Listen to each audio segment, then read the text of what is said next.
Thank you, Aaron. Please sit down. Sit down. Let me. My opening remarks here is to thank the president for hosting us today. But I want to tell you a quick story. We were just back in the green room, and the president was talking to President Schuler and Jocelyn, and he said, "This is Labor's house." And how often do you hear that?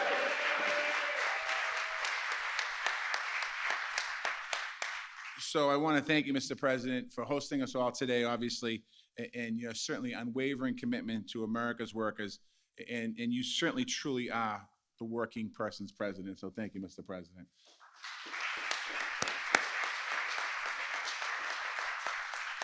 And I just want to thank you as well for the honor to lead with the Vice President, the White House Task Force on Worker Organizing and Empowerment. Certainly, we're putting the power back into the hands of working people in this country, which is exciting to do. And before I go further, I just want to thank all the workers that are here today. Any essential workers, all the folks that have been working hard for the last 18 months and throughout your entire career, thank you. I want to give a special shout out to Jocelyn, who's going to come up here in a few minutes and say a few words. I want to thank you, Jocelyn. To the labor leaders in the room today, thank you for the work that you do for our country. I know many of you personally over the years, and I know that all of you worked hard. To the staff here at the White House, I want to thank you as well for putting this incredible event together, setting the tables up, setting the chairs up, and doing everything you do. So we should give them a round of applause, the people.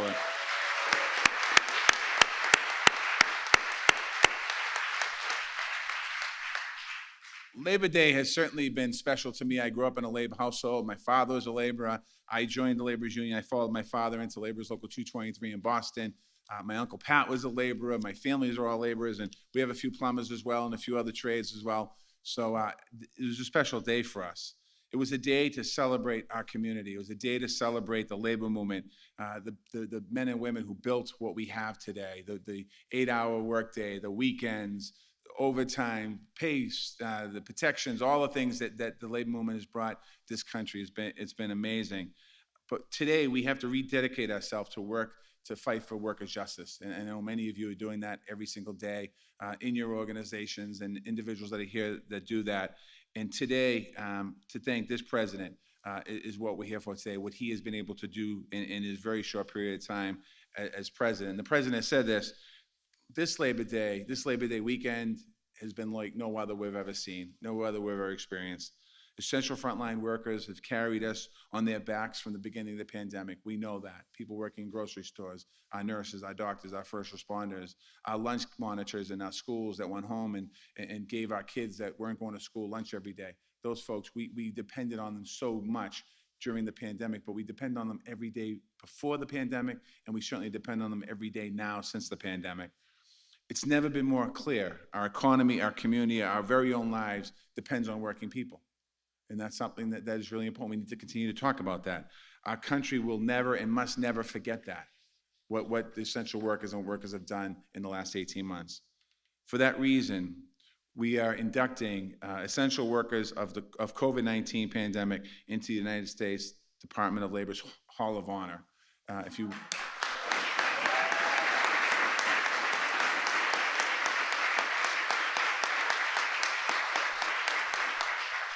When we get beyond the pandemic, and many of you have been in the lobby of the Department of Labor. When we get beyond the pandemic, you have to come back in. You'll see legends on that wall. Legends like Cesar Chavez, legends like Mother Jones, legends like the 9/11 first responders that are on that wall. And everyone has a story behind what they've done for the labor movement or for working people in this country. People who changed the lives of workers and changed the way that we think about work that are on that wall. And that's quite honestly what we're doing with the essential workers. It's the kind of impact that essential workers have had over the past 18 months. They're no different than anyone on that wall. They made a special impact and continue to make a special impact every single day. And that's why we owe working people more than a debt of gratitude. We owe them our commitment to fight for good jobs, for better wages and safe working conditions every single day, for affordable child care and elder care, for job training, physical and mental health care, dignified retirements, things that we fight for every single day, freedom from harassment, discrimination, or exploitation, and the right to join a union if they want to join a union. They should have that right.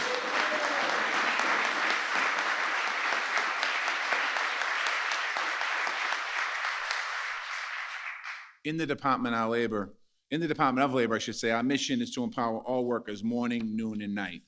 And that's what we know.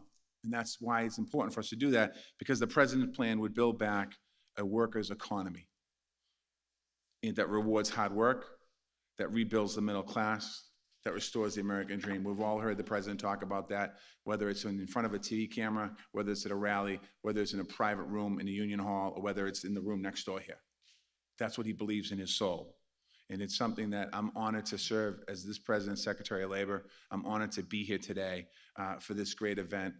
A Labor Day, we had a Labor Day week, and now we're gonna make a Labor Day week, maybe Labor Day month, Labor Day year. We'll keep going, keep moving.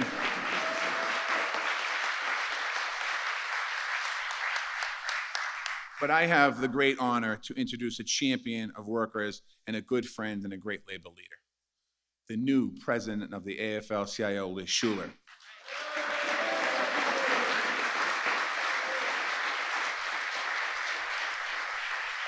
Liz was elected after the tragic passing of our friend, President Richard Trumka, last month. It's a tough moment to step into the top position, but it's a critical moment in labor's history. There's no question about that. She's the right person for this job, and she's the right person to lead the labor movement. It's my honor to introduce the first woman ever to serve as the president of the AFL-CIO, Liz Schuler.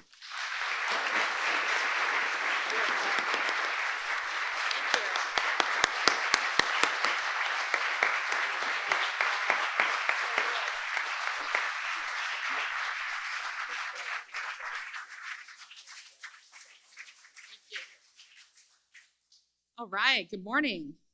Thank you so much, Secretary Walsh, and what an amazing morning to be in Labor's house. I like that, the White House, but Labor's house. I want to say thank you, President Biden. You are leading the most pro-worker, pro-union administration in history.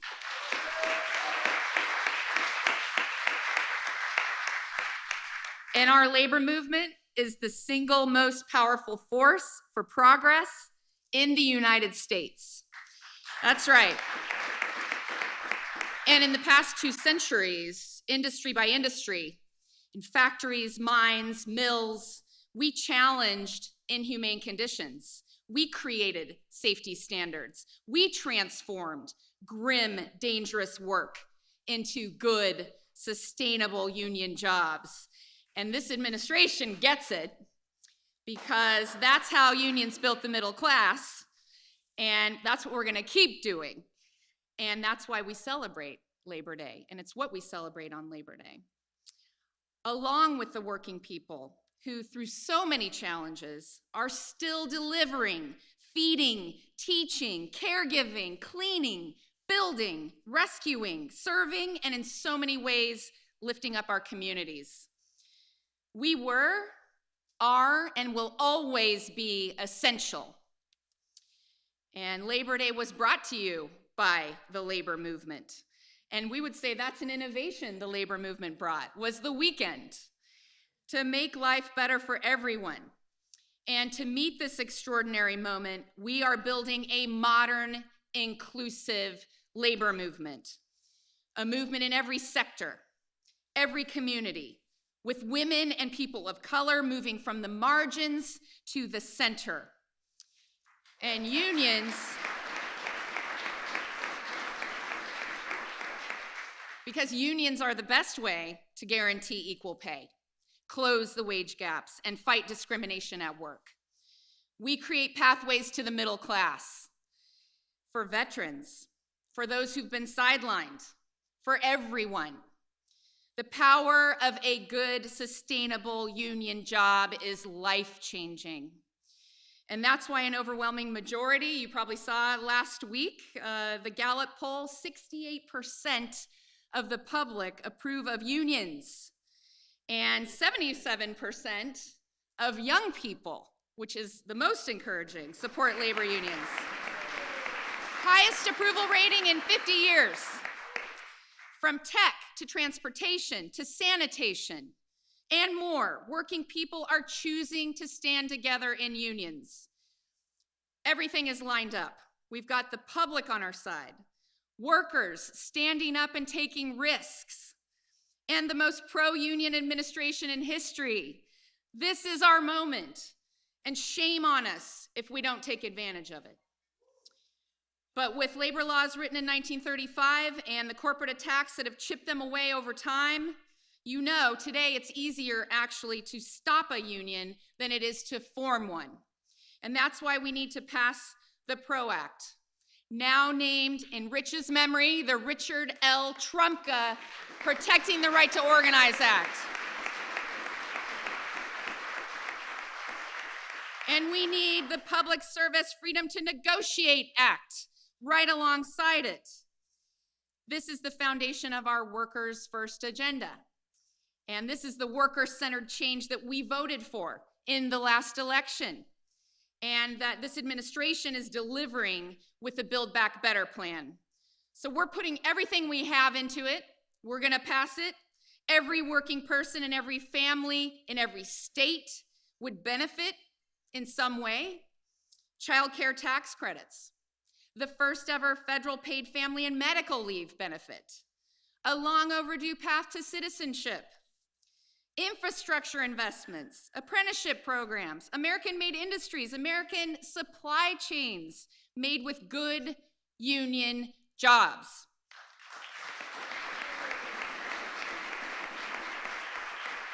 That is the Biden-Harris vision for America's future. We have COVID-19, the climate crisis, technology.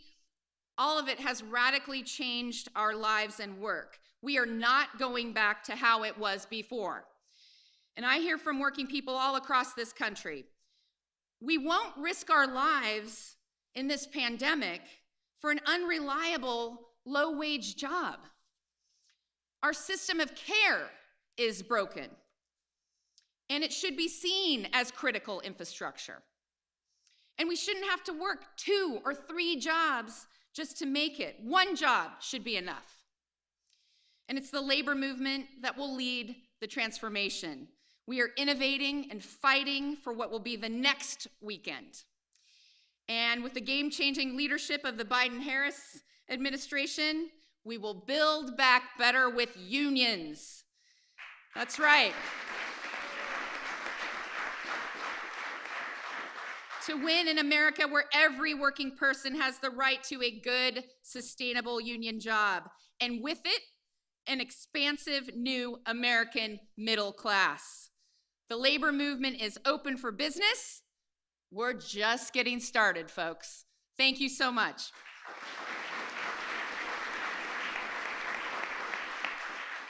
And now I have the honor to recognize the true hero in the room, as Secretary Walsh said, Jocelyn Cruces, who is keeping us safe. She is a pharmacy technician who is administering vaccines. She's educating others on the vaccine. She's a pharmacy tech at Safeway, UFCW Local 99 member. I know Mark Perone's out in the audience. From Brisbane, Arizona. Welcome, Jocelyn.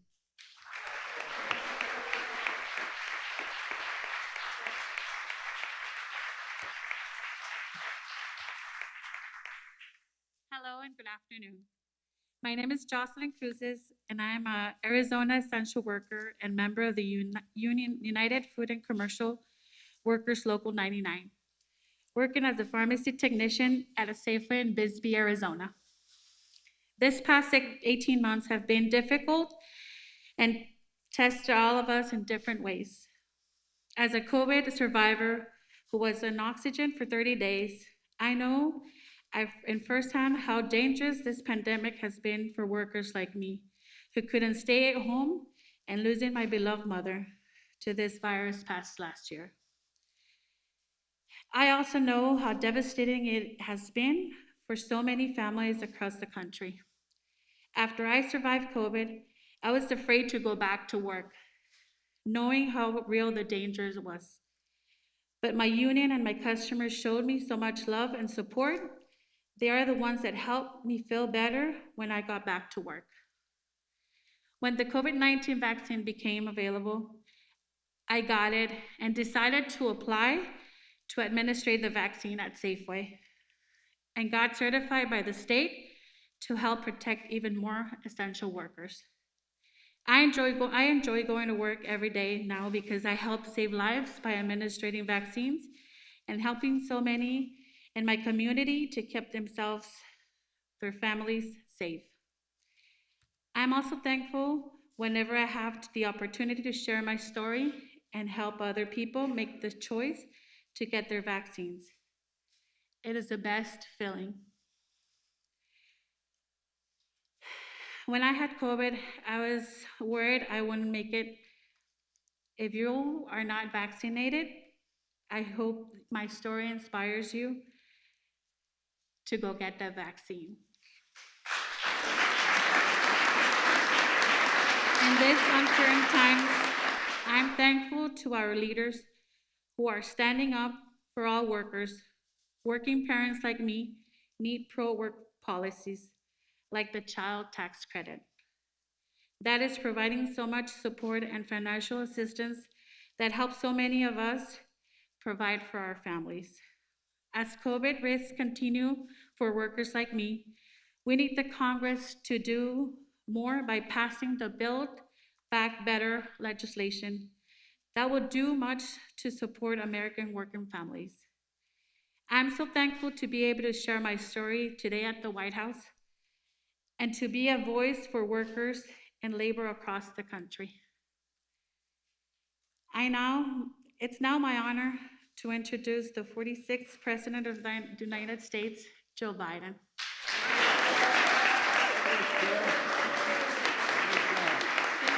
Nothing to it, huh? Don't forget your phone. Thank you.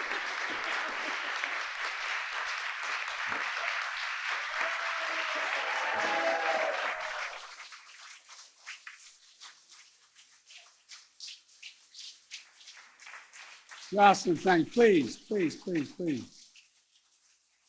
Thank you, Jocelyn. Please sit down.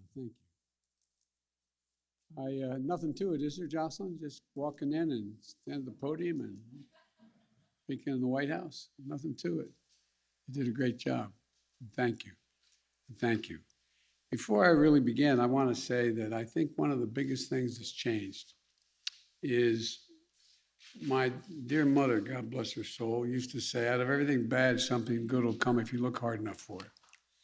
And I think one of the good things that's come out of this god-awful crisis regarding COVID is ordinary people who never thought about the technician at the drugstore, never thought about the grocery store worker, never thought about what that firefighter has to do when they go in. They don't ask, do you have COVID or not? Never thought about the people who keep this country up and running before. I really mean this sincerely. It's not a political, it's a reality. And I think people went, whoa. And instead of, which was a good thing, banging pots and pans when people came back from rescuing other folks, I think they began to realize, you know, this is part of the deal. And to use my dad's expression, and I mean it sincerely, and a few of you knew my dad, he said, everyone's entitled to be treated with dignity. And that's what the labor union is all about, dignity. It provides dignity for people who deserve to be treated differently. And I want to thank Jocelyn, and I want to thank President Schuler, Madam President. And I know you didn't expect to be in this role at this moment, but as I told you before, I believe that the future of American labor is in very good hands. I really mean it. Thank you.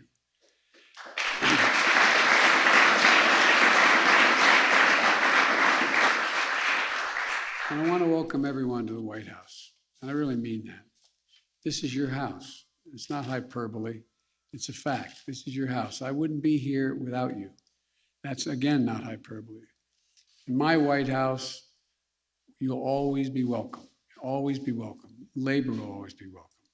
You know, you've heard me say many times, I intend to be the most pro-union president, leading the most pro-union administration in American history. But I think one of the reasons I'm able to do that is the public is changing too. You've changed the public. You've educated them a lot. I want to thank the dues-paying members of the laborers, Marty, Marty Walsh, who's helping make sure that we keep the commitments across our entire government. And before I go any further, I'd like to pause for a moment of silence to honor the hundreds of union workers and essential workers who have died from COVID-19, and to honor a buddy, John Sweeney, who we lost earlier this year, and to honor a truly dear friend, Rich Trumka. A moment of silence, please.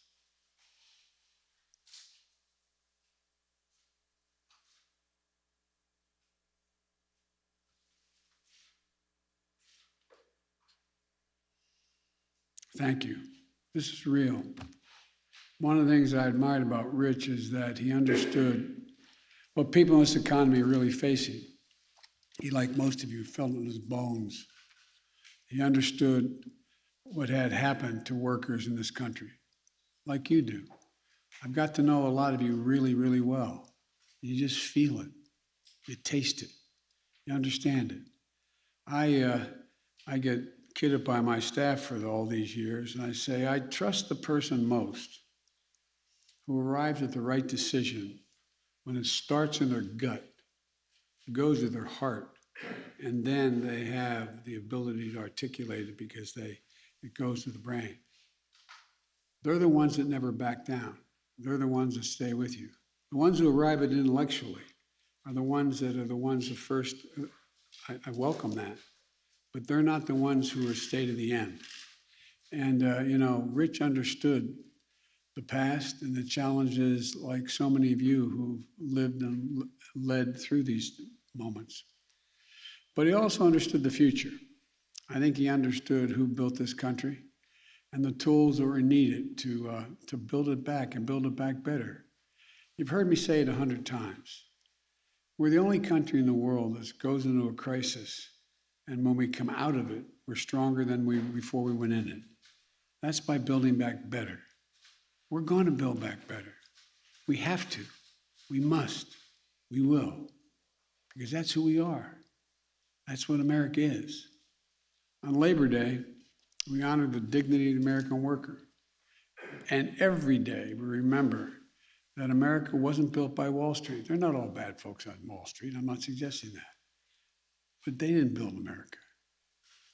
It was built by the middle class. And unions built the middle class.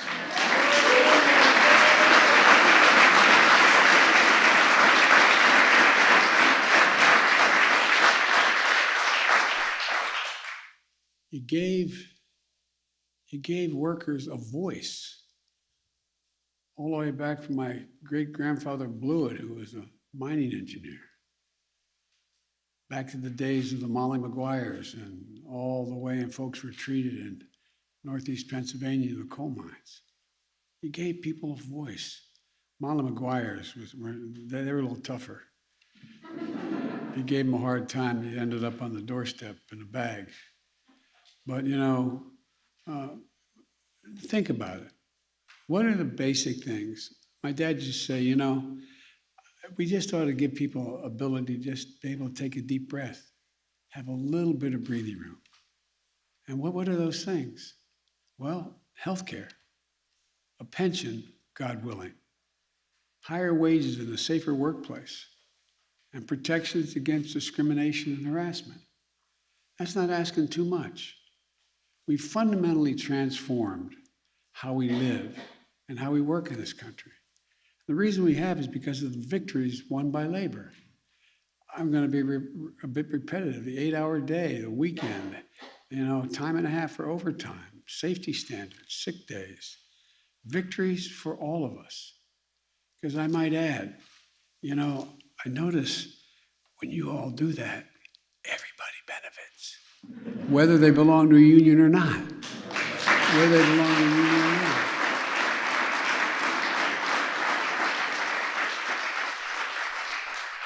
When unions win, workers across the board win. That's a fact. Families win, community wins, America wins, we grow. And despite this, workers have been getting cut out of the deal for too long a time. From 1948, after the war, to 1979, productivity in America increased by more than 100%. while the pay for American workers grew by nearly 100%. And then along came 1979 and everything began to change. Productivity in the country has grown almost 4 times faster than pay since 1979. That means the workers have been given much more to their employers' bottom lines than they've gotten back in their paychecks, breaking the basic bargain of this country. The bargain was if you work hard and you contribute to the welfare of the outfit you work with, you got to share in the benefits. Well, that stopped for a long time. So you can carve out your piece of the middle class and make it a possibility. That's what got taken away for a lot of people. Instead, some people started seeing the stock market and corporate profits and executive pay as the only measure for economic growth. By the way, the stock market's gone up exponentially since I've been president. You haven't heard me say a word about it. I'm glad it's gone up, no problem. But look, let me tell you something. My measure of economic success is how families like mine growing up, working families, busting their neck, how they're doing, whether they have a little breathing room, whether they have a job that delivers some dignity, a paycheck they can support a family on. In an economy, the economy my administration is building, instead of workers competing with each other for the jobs that are scarce, everybody's mad at me because now, guess what? Employers are competing to attract workers, having to raise pay. No, I'm serious, think about it. That kind of competition in the market helps workers earn higher wages. It also gives them the power to demand dignity and respect in the workplace. Simply put, worker power is essential to building our economy back better than before. It's just that basic. To counter corporate power, to grow the economy from the bottom up and the middle out. I'm so tired of trickle down. I ask, when has the middle class done better that the wealthy haven't done incredibly well? I can't think of a time that when the middle class is booming and moving, everybody does well. And to give workers even more power, I also signed an executive order to improve competition in the economy, including calling for a ban on non-compete agreements that deny workers the right to change the job in the same field, even when there's no real reason for a company to stop them. It's all about suppressing wages. That's what it was about. In Congress, when Congress passed the 1935 Labor Relations Act, it didn't just say you can have unions, should be allowed. That's how it's kind of viewed for a long time. It said that we, the government, should encourage unions and collective bargaining, making it easier. That's what it said. And I believe that every worker should have a free and fair choice to join a union. The law guarantees that choice. That belongs to workers, not to their employers or to special interests. That's why I signed an executive order creating a White House task force on worker organizing and employment to facilitate that choice whenever and wherever we can. Look, I want to thank Vice President Harris and Secretary Walsh, Marty, for leading that task force. That's why I want to see Congress pass the PRO Act and send it to my desk immediately. That's why I want us to extend organizing and collective bargaining rights to state and local government employees, like transit workers, first responders, healthcare workers, and other essential workers. And guess what? The public seems to agree with that as well. Government should never be a barrier to workers organizing. It's government's job to remove those barriers. But it's up to workers to make the choice whether to organize or not, whether to form a union or not. And we need to help them understand why that can be the right choice for them. We know the economic reasons. Union members get higher wages, better benefits like health insurance and paid leave, protection against discrimination and harassment, and safer and healthier workplace. But there's another reason, a basic American reason. Workers who join unions gain power. Power over the decisions and the decision makers that affect their lives. Workers' voices are heard and heeded. In a simple word, a union means there is democracy. Democracy. Organizing, joining union, that's democracy in action. And it's about dignity on the job, but it's also about creating good jobs. When I came to office, our first job was to stop the economic bleeding, and it was the worst bleeding since Roosevelt. We passed the American Rescue Plan. That delivered shots in arms and checks in pockets and provided that extra breathing room for working families. It helped state and cities keep essential workers on the job, including educators, police officers, firefighters, sanitation workers. And thanks to the part of the rescue plan named for Ohio labor leader Butch Lewis, over 1 million retirees and workers across the country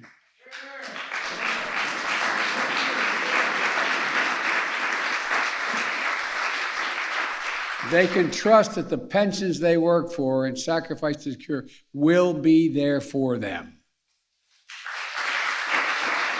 You know, and with a bipartisan agreement we reached to rebuild America's infrastructure, we're going to be putting hundreds of thousands of people to work, including plumbers, pipe fitters, electrical workers, steel workers, so many other union workers, modernizing roads, bridges, water systems, broadband systems, capping abandoned oil and gas wells that are leaking, over 100,000 of them, making the same salary as digging that well. It creates jobs for American workers and makes our cities and towns more resilient and better able to meet the climate crisis. And to keep those jobs here at home, when your government spends the taxpayer's dollar, it's going to buying American goods, made in America by American workers.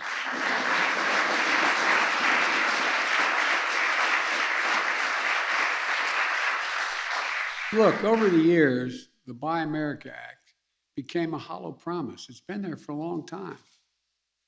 I'm going to make it a reality. The next stop is dealing with the ability to pass the rest of my Build Back Better agenda. Once in a generation investments in our people, making housing more affordable, bringing down the cost of prescription drugs by giving Medicare the power to negotiate for lower prices. You ought to thank Bernie Sanders for a lot of this. Making elder care and child care more affordable while improving the pay for home care workers and child care workers. Providing paid family leave and medical leave so that no worker is forced to choose between their job and their caregiving responsibilities. You've all fought for all these things. We got to make them available to everyone. Provide 2 years of free university high-quality pre-K and high-quality pre-K 2 years that are needed. It shows that if you send a kid to school at age 3, 4, and 5, they increase by 56% the possibility that no matter what the background, that they'll go through school all 12 years and do well. And when I asked, you know, in the Obama administration, I was asked to find out from the CEOs of the Fortune 500 what they most wanted, what they most needed, what was their greatest concern. And over, I think it's, don't hold me to the exact number, 348 or 47, I can't remember the number we got to, said the single most important thing is they needed a better educated public.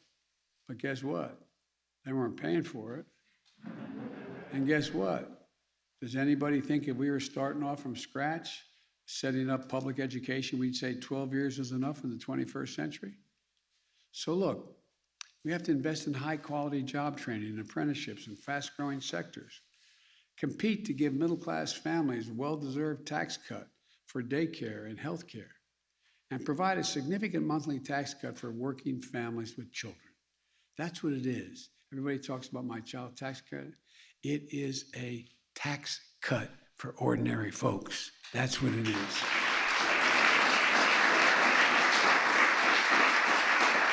And as part of that, I want us to see us finally provide dreamers, TPS recipients, farm workers, essential workers, a pathway to citizenship, bringing them out of the shadows so they can receive the protection and representation that our laws and our unions provide.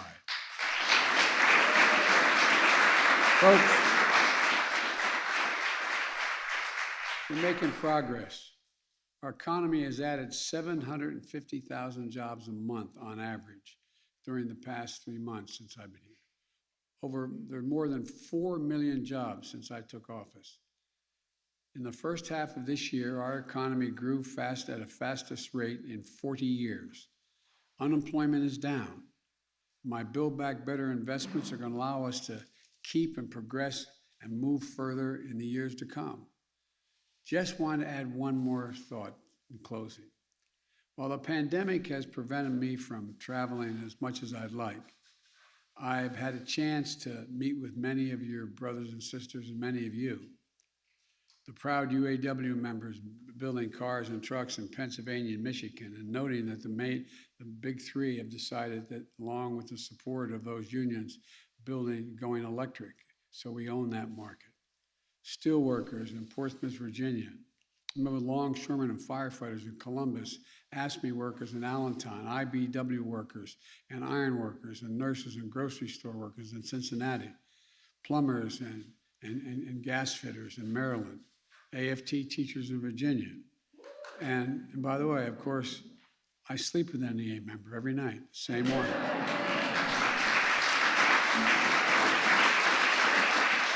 Same one. Jill had her first day of full-time teaching yesterday. This year, back to school. And look, I've talked with union transit workers, machinists, laborers, and welders in Wisconsin. We've had Teamsters here in the White House, and the Teamsters always have my back. And last week, I met with the first responders in New Orleans. And on Monday, I dropped by some of the IBW linemen in Delaware, helping recover from Hurricane Ida. You know, in the last year has taught us anything. It's what's essential. And what's essential is you, not a joke. You and your union members. Wall Street could go on strike, but all of a sudden, in the middle of this Ida, every IBEW member resigned. We'd be in real trouble. I say that to make a generic point. I think we significantly underestimate, and I think even you guys sometimes underestimate, the incredible value you bring to the safety, security, and growth of the economy. You know, you're America's heart and you're America's soul. And we all need to fight as hard for them and work as hard for them as we can. And I want to say the press was very, very, not just the press, a lot of people were very, very skeptical that when I was talking about we had to deal with the environment, that labor would never help. Well, guess what? Labor's the reason it's working. Labor stepped up because you all understand, and I made a promise and I'll keep it, that what we're talking about here is when you think of global warming, think of jobs. Jobs. All the jobs we're going to create, making us, once again, the fastest growing we are now and most competitive economy in the world. So folks, you do it all. I'm sorry to go on so long, but I can't thank you enough for all you've done for the country and what you've done for me over my career. You've educated me, you've brought me along, and you've always been there. Now, I'm supposed to stop and walk out of the room here. I'm going to stop, but with your permission, I'm going to walk into the room because I want to say hello to all of you. Thank you.